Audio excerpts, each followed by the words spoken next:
Good morning everyone, welcome back to my channel. এখন আমি ভাবছি একটা কিছু রেসিপি তোমাদের সাথে আজকে শেয়ার করবো। এবার আমরা খেয়ে থাকি হচ্ছে ব্রেড অ্যান্ড বাটার।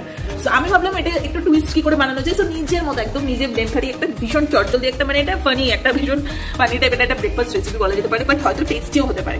সো তোমাদের সাথে সেটা শেয়ার করছি। সো এক্সেপ্ট মিনি ব্লগটা তোমরা এনজয় করতে থাকো। আজকে ব্রেকফাস্ট আমি কি করবো সেটা তোমাদের সাথে আজকে শেয়ার করবো। সো চলো তোমরা দেখতে থাকো। তো দেখো আমি ভীষণ বেসিক ইজি একটা রেসিপি তোমাদের সাথে শেয়ার করছি, ঠিক আছে? নর্মালি আমরা ব্রেড অ্যান্ড বাটার দিয়ে খেয়ে থাকি। সো আজকে ভাবলাম একটু অন্য টাইপের কিছু করি। তো একদম বাচ্চাদের এই টিফিনটা তোমরা দিয়ে দিতে পারো, বাচ্চারা ভীষণ মজা করেও খেতে পারবে, ঠিক আছে? অথবা তোমরা নিজেরাও যখন এক জিনিস খেতে ইচ্ছে করবে না, একটুখানি নতুন একটু টুইস্ট অ্যাড করে এই রেসিপিটা কিন্তু করতে পারো। রেসিপি বলতে কিছুই না, জাস্ট ভীষণ সিম্পল একটা ব্রেকফাস্ট। সো আমি আপাতত 4টে ব্রেড নিয়েছি। 4টে ব্রেডে চারপাশে যে এই জায়গাটা থাকে, মানে এটাকে কি বলে, ওই খয়েরি কালারের যে এই জায়গাটা থাকে না, এটাকে আমি দেখতে পাচ্ছি ছুরি দিয়ে কেটে নিচ্ছি, ঠিক আছে? তো চলো আমি ব্রেড চারপাশটা কেটে নিই। চাইলে কিন্তু গোটা ব্রেডটা দিয়েও করতে পারো, বাট আমি একটুখানি মানে এই চারপাশটা খেতে খুব একটা ভালোবাসি না। আমি সেই জন্য আমার নিজস্ব কারণেই আমি চারপাশটা কেটে বাদ দিয়ে দিচ্ছি, ঠিক আছে? তো চলো তোমরা দেখতে থাকো। বেশ ইজি, ইয়াম্মি, টেস্টি আর খুব মজাদার একটা ব্রেড। 4টে আমি কেটে নিয়েছি। এবার দেখো আমি কি করি। তো আমুলের বাটারটা ইউজ করবো।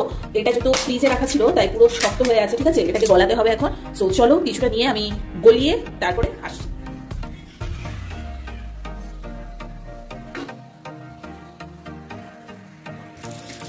তো আমার দেখতে পাচ্ছ মাখনটাকে মোটামুটি ভাবে গলানো হয়ে গেছে, এটা দেখতে পাবো। সো আমি একটা প্যানে কিছুটা সাদা তেল এখানে একটু গরম করে নেবো, একটা ডিম ফ্রাই করবো, বুঝতে পারছো? তো আমি এখানে 2টো ডিম নিয়েছি, তার সাথে একটু গোলমরিচ আর একটুখানি লবণ দিয়েছি। তোমরা চাইলে এখানে পেঁয়াজ কুচি, লঙ্কা কুচি অনেক কিছু অ্যাড করতে পারো। সিম্পল একটা ডিম অমলেট হবে, আর কিছু না। দেখতে থাকো।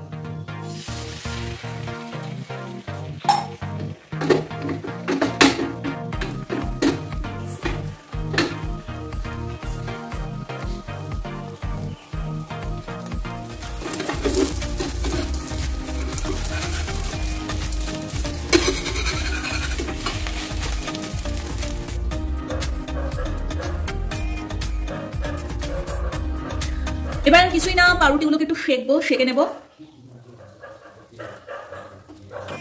সো আমি ফার্স্টে একটা ব্রেড, এই ব্রেডটার মধ্যে এই যে গলানো যে বাটারটা সেটা একটুখানি লাগাবো, ঠিক আছে? একটা ব্রেডে গলানো এই বাটারটা লাগালাম। এবার এটার মধ্যে এই যে ডিম যে ভেজে রেখেছি না, ওটা দিয়ে দেবো। ডিম ভাজাটা দিয়ে দিলাম, ঠিক আছে? এরপর এইটার মধ্যে সস দেব।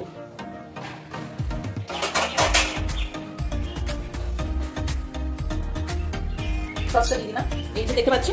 এবার এইটা ঠিক করে দেবো, হয়ে গেল। তাহলে নিচটাতে বাটার দিলাম, তারপর ডিম দিলাম, তারপরে সস দিলাম। এবার উপরে একটু ডেকোরেশন করে বাকিটা করে নিয়ে আসি।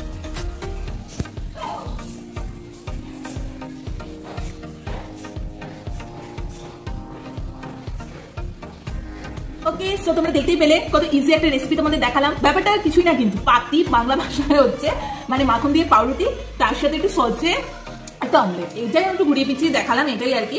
কারণ আমরা একঘেয়ে জিনিস মানে মানে কোনো কিছু একঘেয়ে জিনিস ভালো লাগে না, দেখবে? একটু যদি টুইস্ট অ্যাড করে দেওয়া হয় না, এটাই কত মানে রিলিশ ভাবে আমরা খাবো।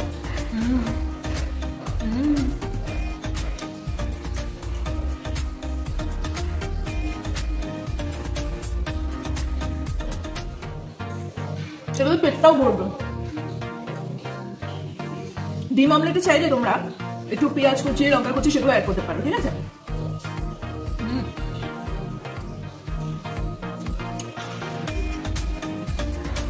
বাচ্চাদের টিফিনে দিয়ে দিল, ওরা দারুণ ভাবে এনজয় করবে। কিন্তু ব্যাপারটা ভীষণ বেশি, কিন্তু যত একটু কালারফুল করে পড়া হয় ভালো লাগে। যাই হোক, ছোট্ট মিনি ব্লগটা কেমন লাগলো অবশ্যই জানিও। ভালো লেগে থাকলে লাইক, কমেন্ট, শেয়ার, সাবস্ক্রাইব করে দিও। আর চলো আজকের মতো এখানে ভিডিওটাকে এন্ড করছি। টাটা।